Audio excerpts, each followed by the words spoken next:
Hello, this is Hillary Saffran of Alaska Community Happenings. Tonight is a very special night.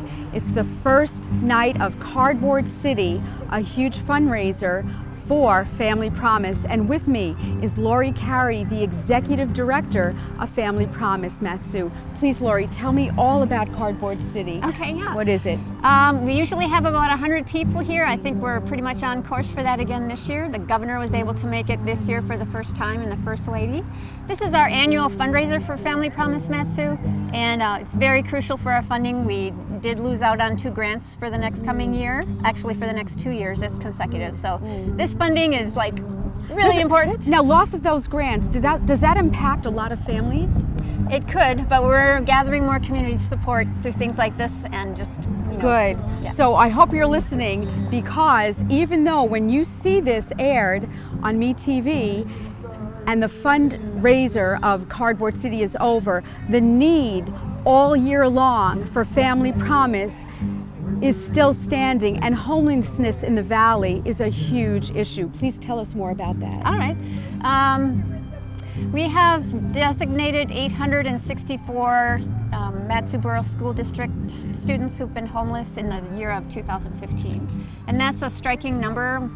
We are the size of West Virginia, so people can pretty much hide out with their families, camp, double up, sleep in their cars out here in the Matsu. Right. But families are really reticent to come forward and ask for help or shelter because they're concerned about neglect, making sure their kids are cared for, and nobody gives them a hard time about that. Right. So the folks that do come to Family Shelter, Family Promise Shelter, are kept in intact. The mom, dad, kids are all together. They have their own sleeping area in the area churches. They stay at a church in the evenings for a week at a time. There's 13 churches, so they move from church to church. In the morning, they move to the day center or to their jobs. Kids go to school. So they get case management, and they're back on their feet again, self-sustainable in housing within 30 to 60 days. So a really good program. That's pretty quick. Tell me how many families you've helped over the 9 years. We normally help between 50 and 100 families a year, so it's 30,000 shelter nights. That's a really good number, but the average is 50 to 100 families a year, and we've been doing it for 11 years, so right. Math. 11 years, 9 years at the Cardboard City. So you have a very high success rate, is that correct? We do. It's one of the highest. Homeless shelters normally will pigeonhole people into the shelter, and they kind of get stuck there. Right. There isn't enough case management really at a lot of places to move people out of homelessness from the family shelter or from the homeless shelter, especially in the big cities. So our goal is to not pigeonhole anyone, but you're there to provide emergency shelter and the means by which you can move ahead and move into sustainability. So. Now, I know sometimes families might have pets that they really love. I know you had another feature in Family Promise. Can you tell me about that? Yeah, that's my favorite part. Thanks for bringing that up. PetSmart actually gave us a $35,000 pet shelter building. So the families that bring their pets into shelter are able to stay with their families in our pet building, and that lasts throughout the time that they're in the program. Also, we provide shelter for pets for all of the other homeless service providers here in the valley. Connect House, My House, the DV shelter, Sarah's House. So if you have a homeless issue, you can use our Family Promise Pet Shelter. They're 100% in charge of the care of the pet. So that is wonderful. So the families are responsible for their pet, but they have an option. So if they have a beloved dog and they would have a quandary, do I have to leave my dog somewhere? This takes care of that. Exactly. That is awesome. Yeah. And have you had a lot of use of that? Yes. Wonderful. Because I know Alaskans are really big into their animals. Yeah, it's the toughest thing when people choose their dog over shelter and they have kids. So Right. Now, for those, we're going to flash the number across the screen of Family Promise. How do you like people to reach you if they want to donate to Family Promise, or they want to find out more about your program? You're going to flash the phone number. It's 357-6160, and that we have receptionists 9 to 5 there, and they answer all the questions. They're all very well versed in the programs that we provide, and they can answer questions about Cardboard City. They can answer questions about referrals. We do a lot of referrals for folks that are calling from the community that we can't necessarily serve, but we know where to send them, so it's a great thing. That's wonderful. And then our website? Yes, tell me about your website. Okay, it's familypromisematsu.org, and you can go online there. We have a donation button on there, so you can donate with PayPal online. We also take credit cards. I have it on my phone, so we can take credit cards that way. Checks can be mailed to our office, and you're probably going to post that. So Yes, we will. And also the volunteer opportunities. Yes, tell us about that. Okay, I have a list of volunteer duties that we need for to host the families, and also to help out at the office. We need a volunteer van driver, etc. And all those are itemized. They're also on our website at familypromisematsu.org on the volunteer page. Wonderful. Now, how did you come into this project, Family Promise? Can you tell me a little about your Sure. story? When I was in second grade, my father left our family and we were abandoned, and my mom had never worked a day in her life. And so my brother and I and my mom were sort of at desperate straits. Fortunately, however, my mom's parents were still in the area, so we moved in with them, and they helped to raise me while my mom worked. So here in Alaska, sometimes there aren't grandparents that can do that, or else Right. they're in the type of situation living where they can't bring other people in because of their landlords and rental agreements. So families sometimes are kind of stranded here and don't have that support that I did. Right. So when I was a deacon at First Presbyterian Church, I started serving the community needs in general. Yes. And then this brochure of this national organization came across our pastor's desk, and he said, we could do this, and so we did. Was that Pastor Henry Woodall? Yes. What a big heart, because I know that building houses a lot of meetings, Alcoholics Anonymous, I know Family Promise, it's a host church, and they do a myriad of other services for the community. So how does a church become involved and become one of the host centers? Oh, that's a very good question. Right now, we're recruiting new churches because it comes around less often to the church's rotation if we have more churches on the host Right. rotation. So to become a host church, normally what happens is I would go to the church and give a presentation about Family Promise to the congregation and see if there's interest, Right. hand out volunteer things. That's after the pastor agrees that I can do that. Yes. And then the church would form a committee, and they would have a coordinator at the church to take care of all the scheduling, nitty-gritty, where the linens are and such. Right, the details, yeah. Mhm. Yeah, and then, let's see. So they would be in charge of the volunteers. The church itself has to have very little as far as bathrooms, showers. I mean, So bathrooms it are doesn't good, have but to be a showers- hotel. Exactly. You Right. need bathrooms and a place for folks to relax. Right. And the showers, the laundry are all at our day center, which is by Oh. Wonderland Park. Okay. So it's not too difficult to be a host church. We just ask that there's a place for each family to be, and their stuff stays in there for the week. So they come in the evening to their room, they are served a hot meal. Right. They can, rest and relax. They pack a sack lunch for the next day. It's all donated. And then in the morning they have a cold breakfast. And then by 8 o'clock in the morning, the church can turn back into a church again. The people's rooms stay untouched for the day. Right. And then the guests leave and come back the next evening. Nice. Or that evening, yeah. So it's a very organized way of housing families. Yeah, Family Promise National is really good at helping with the development. There's 190 of us across the nation. So. Wow. And do you work with each other? In ways? Yeah, the national program gives us the development support that we need. We do all have to pay an affiliate fee. Right. To the national office, but so they don't support us financially. Right. But they support us with development and. And ideas. So Yeah. basically, this tonight, Cardboard City, and hereafter, all the donations are a huge way of keeping you afloat. That's right. And helping all these families in the Matsu Valley that need housing and assistance. Yeah. So it's really important that not only that this event bring in a lot, the pressure is on even more than usual because of the grant cuts with the economy now in Alaska, but also every day of the year you need more help. And I know I've known that drug abuse in the Valley is on the rise. So have you seen, because of that, a rise in homelessness? Yes, and we've also seen a rise in the folks that are unsuccessful graduating into housing when they come into our program. We do put people into treatment right away if they're going to be in the shelter program. Okay. Sometimes that doesn't work. It's a sad thing.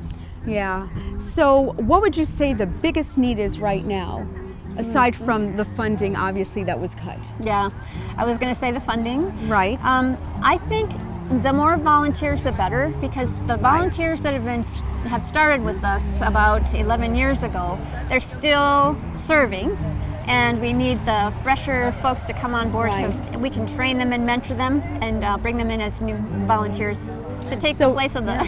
Exactly, and with a growing number of people, probably, of occupants, you probably need more volunteers and more space, because unfortunately, even though your organization has been in the Valley serving 11 years, it didn't decrease the core issues, the needs. It's still issues with human nature and things that happen with people. So once again, we'll give you your phone number, and do you want to add anything that's a need for everyone to know out there? Sure.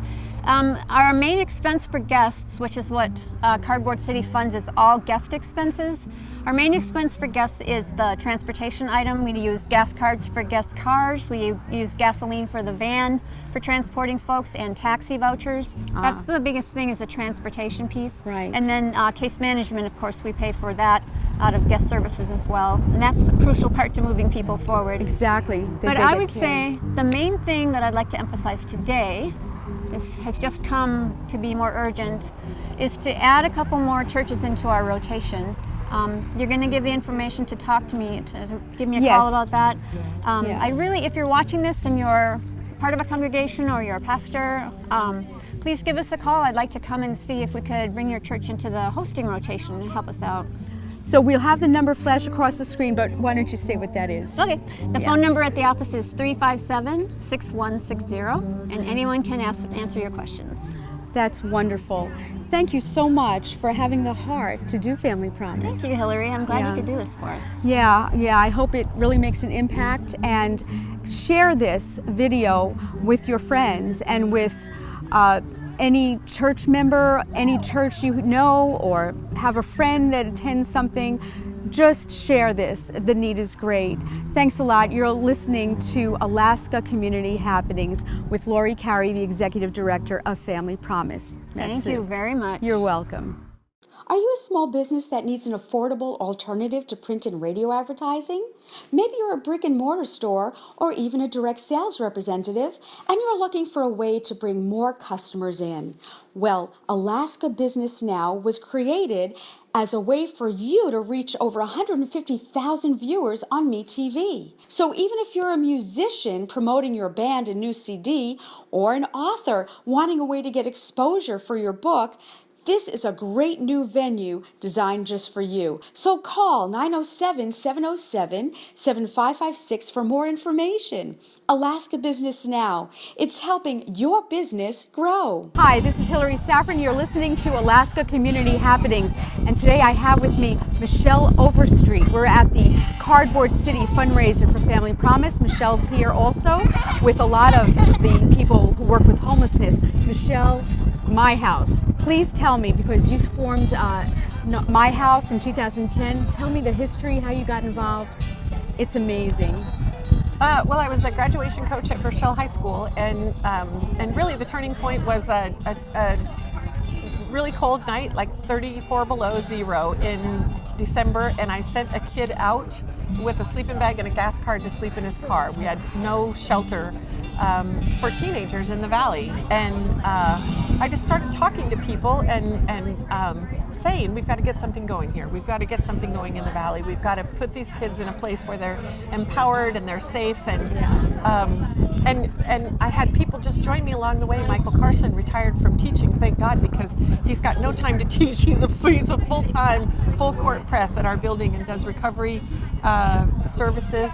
And we started out looking at a model like Delancey Street in San Francisco and saying, let's have a work model that empowers them that teaches them job skills, encourages them to finish high school, and helps them to be independent. So how would this be different from Covenant House in Anchorage? Well, it's really completely different. Covenant House is an emergency shelter. They in fact shelter under 18 kids from Department of Juvenile Justice and from OCS, or Office of Children's Services. We don't do that. We partner with them for those services. Okay.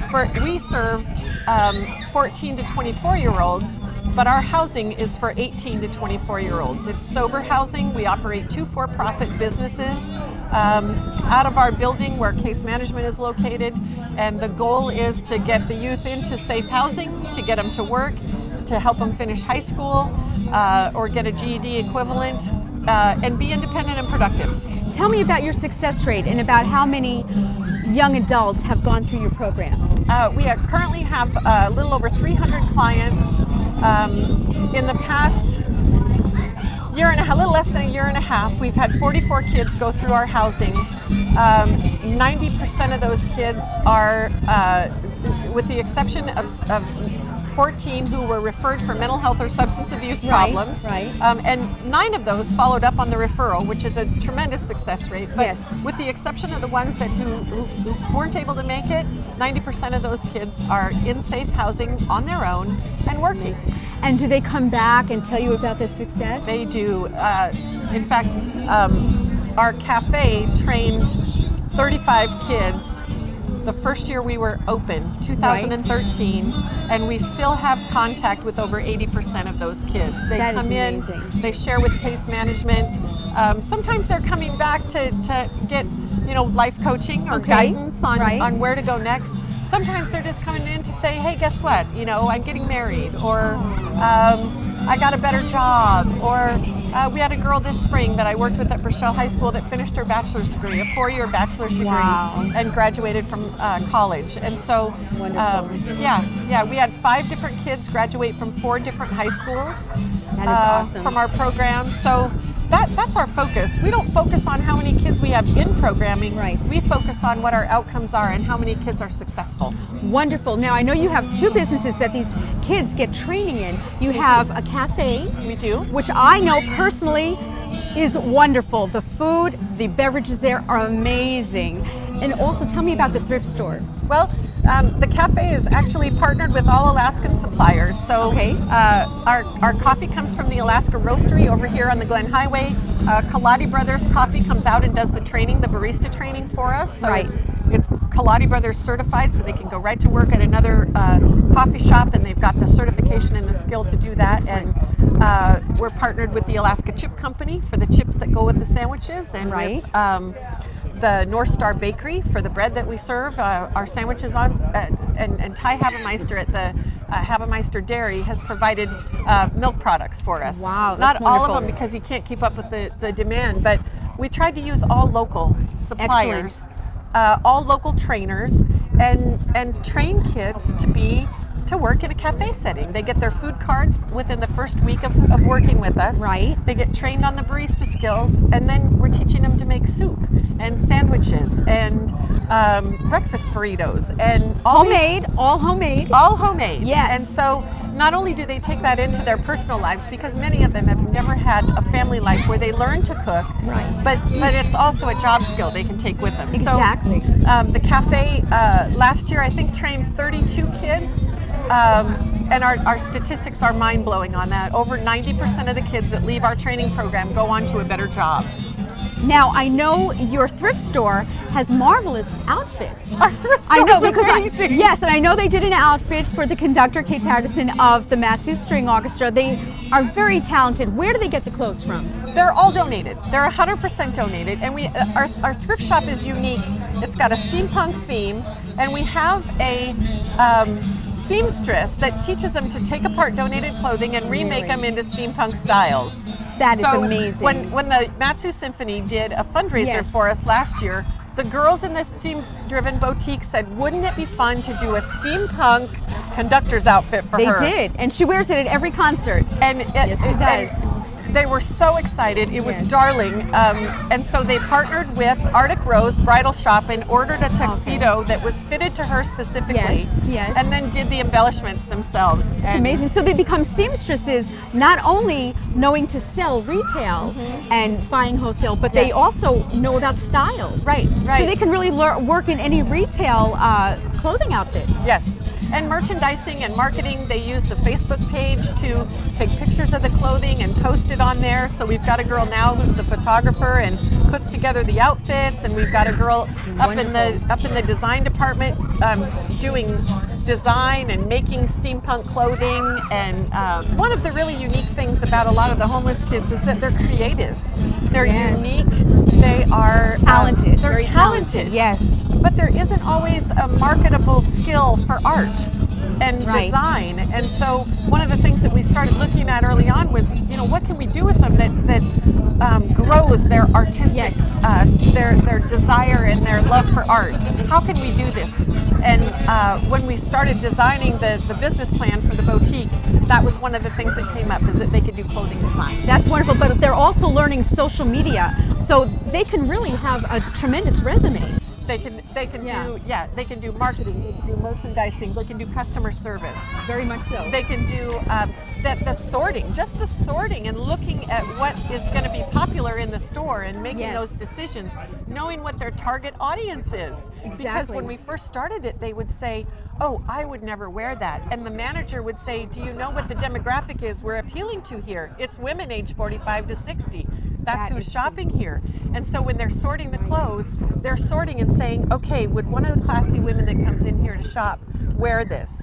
That is something. So now you know my house is a lot more than a shelter. Yes. It's training, it's opportunity. Empowerment. So much. Empowerment, Yeah, exactly. empowerment. Now, how could people donate to my house? If they go to www.myhouse.org, there's a PayPal button right on the front page there, and they can donate through PayPal to us. We do fundraisers periodically if they like us, like our Facebook page. And we actually have three. We have a Facebook page for My House, and then we have a Facebook page for Steam Driven, which is the boutique. Excellent, excellent. And that's where you'll see the outfits and the different Wonderful. custom design things, the top hats and some of those things. And then a Gathering Grounds Cafe page, and they post the soup of the day every day on the Gathering Grounds Cafe Wonderful. page. So Wonderful. they'll forget sometimes, and my phone will buzz, and somebody will be texting me, "What's the soup?" So they can go to our Facebook pages also and see fundraising events. We do a fundraising event about every other month. So this has been a huge contribution to the Matsu Valley. I can't imagine it without my house. And thank you so much for what you've done and what you continue to do. So if you're viewing, you really want to consider being a contributing member of this community and helping all these kids become fulfilled adults and Yeah. very, very impactful. Thank you so much. You're welcome. You're watching again Alaska Community Happenings. I'm Hillary Saffran. My house information is going to be flashing across the screen, the phone number and the website. Thank you. Thank you. Thank you very much. You're welcome.